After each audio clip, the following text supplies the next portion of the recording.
My son Ryan got married last month. That day hit me harder than I expected.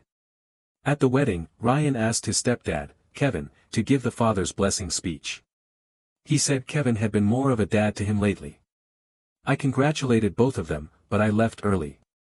The honeymoon trip they expected me to pay for. I cancelled it. I'm 43, and Ryan's 24. I've been his dad since he was 3 when I married his mom, Lisa. But a few years back, everything changed. Lisa cheated on me. It wasn't some vague suspicion or a quick mistake, it was real, and it broke me. I remember the day I found out like it was yesterday. I came home early from work, hoping to surprise her. The house was quiet, but when I walked in, I heard voices, her voice and another man's. I stood frozen outside our bedroom door, listening. I heard laughter, then something more, intimate sounds that made my stomach twist. I knocked, trying to stay calm, but the door opened, and there they were. Lisa's eyes went wide when she saw me. The guy was a coworker she'd been seeing behind my back for months. I didn't yell. I didn't cry. I just left. I packed a bag, stayed with a friend that night, and the next day told Lisa I couldn't stay married to someone who'd betray me like that. It broke my heart. I loved her, loved Ryan, and I thought we had a family. But trust was gone. After the divorce, I made a promise to myself and to Ryan, no matter what happened between me and Lisa, I'd always be there for him. Ryan's biological dad had never been in the picture, and when Ryan was 5, I legally adopted him. I wanted him to have stability and a real dad. Lisa remarried about 4 years ago to Kevin, a sales guy in his early 40s. Kevin seemed decent enough with Ryan. I wasn't happy about Lisa moving on so fast, but I was relieved Ryan had someone there for him. Ryan lived with Lisa and Kevin for about 2 years after college while starting his career. During that time, they grew close. Then, 6 months before the wedding, Ryan moved in with his fiancée, Megan. The wedding had been planned for 8 months. Megan's a kind woman, and they seemed genuinely happy. I was proud to help. I agreed to cover their honeymoon, a 2-week trip to Italy, about $12,000 including flights, hotels, and activities. I also gave around $8,000 toward the venue and catering. On the wedding day, I got there early to help set up. The place looked great. I felt proud. Ryan was my boy. I was excited for his new life. About an hour before the ceremony, Ryan came over, looking nervous. He asked if we could talk alone, so we stepped into a quiet side room. He started by thanking me for everything over the years.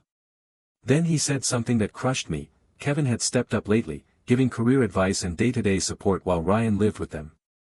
Ryan said he thought it'd be more meaningful if Kevin gave the father's blessing speech. My chest tightened. I felt like I'd been punched. He said he hoped I'd understand and that it didn't take away from all I'd done. I swallowed the lump in my throat and told him it was his wedding, his choice. I wished him well. He looked relieved, hugged me, then left to find Kevin. I sat there for 10 minutes, stunned. 20 years of being Ryan's dad, and he picks a guy who's been in his life 4 years to give that speech. I wasn't mad at Ryan, but I was hurt in a way I didn't expect. At the reception, Kevin stood up and gave the speech I thought should have been mine. He talked about watching Ryan grow and how proud he was to welcome Megan. Lisa was beaming. I saw the happiness on her face. Afterward, Ryan and Kevin came over. Ryan thanked me for understanding. Kevin said he felt honored but acknowledged I'd been Ryan's real dad most of his life. I congratulated both, told Ryan I was proud, and wished them well. Then I said I'd be leaving early for some business. Ryan looked disappointed but got it. I left about 2 hours into the reception. On the drive home, I called my travel agent and canceled the Italy trip. Since I booked it on my credit card and some parts were refundable, I got about $7,000 back out of $12,000. The rest was lost to fees and deposits. I also called the venue and told them I was pulling financial support for the remaining bills. They said $4,000 was still due Monday, which I had agreed to pay. I told them to contact the others. The next morning, I put the money I saved into my retirement account. I felt clearer than in a long time. I'd spent 20 years trying to be the perfect dad, but I'd been taken for granted. 2 weeks later, Ryan and Megan came back from a shortened honeymoon, just a long weekend in a nearby city. Ryan called Tuesday night, confused, asking if there was a mistake. I told him I cancelled the trip after our talk. He was quiet, then asked why. I said since Kevin was the dad he saw now, Kevin should handle honeymoon expenses. Ryan tried to explain he didn't mean he valued Kevin more, just wanted him included and hadn't thought how it'd affect me. I listened and said I understood, but actions have consequences. Later, Lisa called furious, accusing me of being petty and punishing Ryan. I reminded her I congratulated both and hadn't made a scene. I just adjusted my support to match my place. She said I was still Ryan's dad and shouldn't hold money over his head. I said I never threatened support but responded to Ryan's own words about who he considered his father. She hung up. I felt bad for Ryan and Megan but finally stopped being taken for granted. For 20 years, I was the backup plan. Maybe time for someone else to step up. A month later, things got worse. Megan's parents had helped with the wedding and now the venue chased them for the $4,000 I pulled back. Lisa and Kevin scrambled to pay it. Friends told me it caused tension. Kevin expected me to keep paying and hadn't budgeted. Lisa was mad at Kevin for not handling it better. They fought over money and responsibility. Ryan tried to reach me, but talks were tense. He kept apologizing and said he valued me. Last week, Ryan asked if I'd help with a house down payment. I told him to talk to Kevin since he's his main dad now. That surprised me. Ryan never asked me directly before. Usually Lisa mentioned it, and I chipped in. Ryan coming to me showed he saw the real consequences of his wedding choice. I reflected. I'd been too available, too quick to fix things with money. I wanted to be the dad Ryan never had, but I became a financial safety net, not a respected father. Our relationship isn't over but has changed. I'm not cutting Ryan out, but I'm done being the automatic fix. If Kevin is dad, Kevin handles the responsibilities. 3 months in, Lisa and Kevin's marriage was shaky. Ryan told me they started counseling over money stress. Kevin resented paying what he thought was my responsibility. Lisa was angry Kevin complained, and the house situation was rough for Ryan and Megan. They needed help with the down payment but were stuck in a small apartment. Megan's parents couldn't give more, and Ryan's salary wasn't enough to qualify. Ryan asked to meet for lunch. He looked worn out and said he'd made a mistake at the wedding, wishing he could take back what he said. He just wanted Kevin included and hadn't thought how it hurt me. I listened, knowing he meant it. I told him this wasn't just about feelings. His words showed me where we stood. I told him I'd been the guy he counted on for everything but maybe that needed to change. He asked how to fix things. I said respect can't be bought back with apologies. If Kevin is dad, he needed to commit. I told him I'd care and be there for advice or support, but the financial safety net was closed. It was tough but necessary. Ryan seemed to get that his wedding choice wasn't just ceremony, it had real consequences. 6 months later, things settled. Ryan and Megan struggle but manage. Lisa and Kevin work on their marriage in counseling. Money's still sensitive. Ryan reached out several times. We had good talks. He stopped asking for money and talks about work and marriage now. Our relationship feels more real, not money-based, but genuine father and son. I started dating Karen, who has grown kids and understands blended families. She doesn't expect me to fix everything.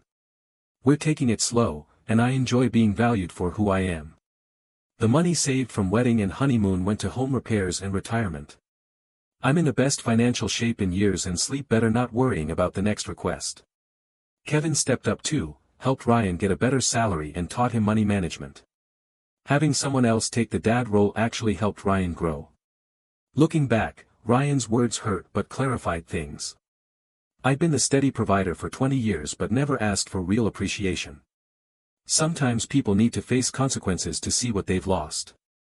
I'm not bitter. Ryan's still my son, and I'm proud of the man he's become.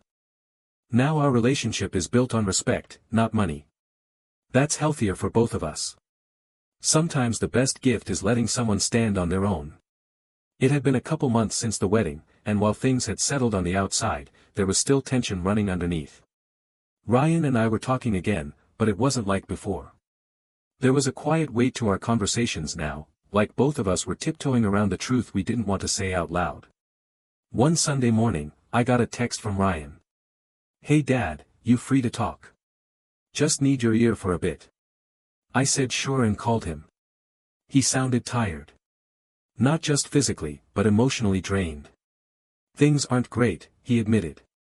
"Megan and I are doing okay, but the money stuff, it's been a lot." He told me Kevin had started pulling back a bit. Not in a harsh way, but more like Kevin was realizing that being dad wasn't just giving speeches and taking credit at ceremonies. There were real responsibilities now, bills, expectations, follow-through. Ryan said, he's still around, still giving advice. But I can tell he thought it'd be easier. Like he didn't expect me to actually need help. I didn't say much right away. I let him talk. He needed it. Eventually he said, "I get it now. What you did all those years. That wasn't just showing up, it was carrying everything without ever making me feel like I was a burden." That hit me harder than I expected. I told him, being a dad isn't about one big speech, it's about the million quiet things no one claps for. He went quiet, then said, "I owe you a real apology. Not just for the wedding, but for how I didn't see all of it before." It wasn't the kind of apology you force. It felt real. I didn't rush to forgive him, not because I was holding on to anything, but because I wanted him to sit in it, to understand it. Sometimes growth needs space. That same week, I ran into Lisa at the grocery store. We hadn't spoken since she hung up on me after the wedding fallout. I was by the produce section picking out apples, and there she was, walking in with Kevin. She saw me, hesitated, and then came over while Kevin hung back. Her tone was clipped but civil. "Ryan told me you two talked," she said. "Yeah. We're working on it." She looked at me for a long second. "I know we've had our differences, but I do hope you'll be there for him." "I never stopped being there," I replied. She didn't say anything to that. Just nodded, turned around, and walked back toward Kevin. He gave me a half nod from a distance. I didn't return it. A couple weeks later, Ryan invited me over for dinner. Just me, him, and Megan. It was the first real family thing since the wedding. Megan greeted me at the door with a warm smile and a hug. She said she was glad I came, and I could tell she meant it. Dinner was simple, grilled chicken, roasted potatoes, and some kind of salad with nuts in it I pretended to enjoy. After we ate, Ryan asked if we could talk outside. We stepped onto the small balcony off their apartment, where we could see the sunset through the trees and hear the soft hum of traffic below. He said, "I've been thinking about something. If I had asked you to give that blessing speech at the wedding, would you have?" I looked at him, honest. Of course. I was ready. I had something written and everything. He looked down, his face full of regret. "I wish I could take it back." "You can't," I said. "But you can move forward from it." He nodded, eyes misty. "I want that. I want us to get back to how it used to be." I put a hand on his shoulder. "We won't ever get back, Ryan. But we can build something new, stronger, better, real. As long as it's built on respect." He nodded again, slower this time. "I'm ready for that." As I left that night, Megan hugged me and whispered, "Thanks for coming. He needs you. Always has." I didn't say anything back, just gave a small nod and walked down the stairs. Over the next few weeks, Ryan and I found a rhythm again. No money involved. Just real conversations, about work, life, even memories from when he was little. I could feel the shift happening. One night, he texted me a photo. It was the two of us fishing when he was around 10 years old. I had my arm around him, and he was holding a fish almost half his size. The caption said, "You were always Dad." I just forgot for a while. I didn't reply.